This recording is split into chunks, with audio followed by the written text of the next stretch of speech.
আসসালামু আলাইকুম। আজকে আমি আপনাদের জন্য দুই ধরনের ভিনেগার দিয়ে আমের আচারের রেসিপি নিয়ে আসলাম। ভালো লাগলে লাইক, শেয়ার, সাবস্ক্রাইব করে নেবেন। নতুন রেসিপির জন্য এই আচারটি খুবই হেলদি। ভিনেগারের দিয়ে বানালে আচারটি খুবই হেলদি হয়, যেটা মানুষের শরীরের জন্য খুবই উপকারী।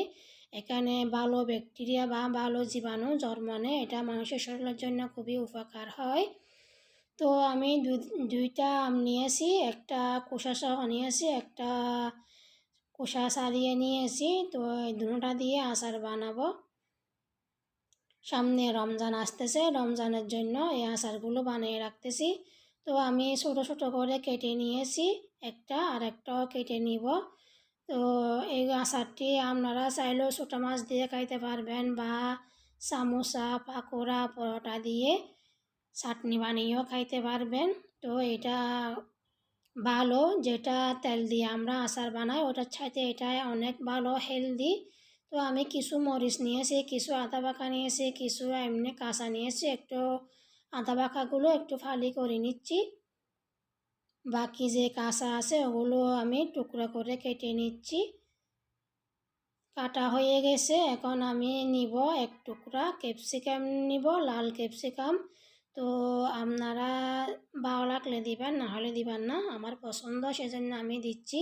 একইভাবে টুকরো করে কেটে নিচ্ছি। আর কিছু নিয়েছি রসুনগুলো ধুয়ে পরিষ্কার করে রোদের মধ্যে 10 থেকে 15 মিনিট রাখছিলাম। তারপরে পানিগুলো একদম শুকিয়ে গেছে, তো নিয়ে আসছে আচারে দেওয়ার জন্য। না হলে আচারের মধ্যে দিলে একটু গ্রিন হয়ে যায়, ভালো লাগে না।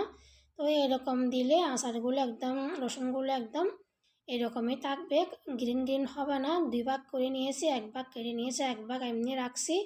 3টা আরও কাঁচামরিচ নিয়েছি, একটু জাল বেশি হওয়ার জন্য, একটু মরিচ কম হয়েছে মনে হয়েছিল, সেই জন্য নিয়েছি। একটা বয়াম নিয়েছি, কাঁচের বয়াম, ওটা গরম পানি দিয়ে ভালোভাবে ধুয়ে মুছে নিয়েছি। যখনই আচার বানাবেন গরম পানি দিয়ে ভালোভাবে জারটি ধুয়ে ফেলবেন। সবগুলো বয়ামের মধ্যে এক করে দিয়ে দিয়েছি। তারপর 1 টেবিল চামচ লবণ দিচ্ছি। তারপরে দিব হাফ কাপ গরম পানি, হাফ কাপ ভিনেগার।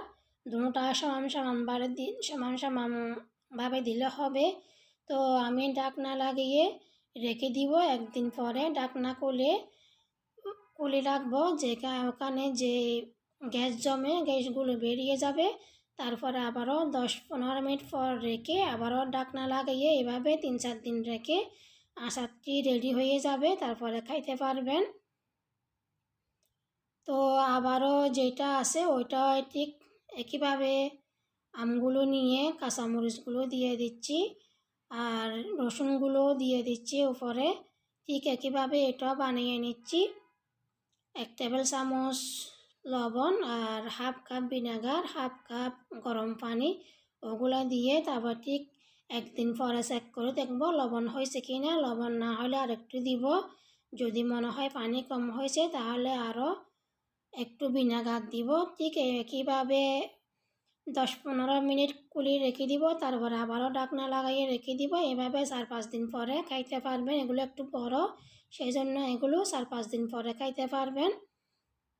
তো সম্পূর্ণ রেডি হয়ে গেছে। আপনারা অবশ্যই ট্রাই করবেন। ভালো লাগলে লাইক, শেয়ার, সাবস্ক্রাইব করে নেবেন।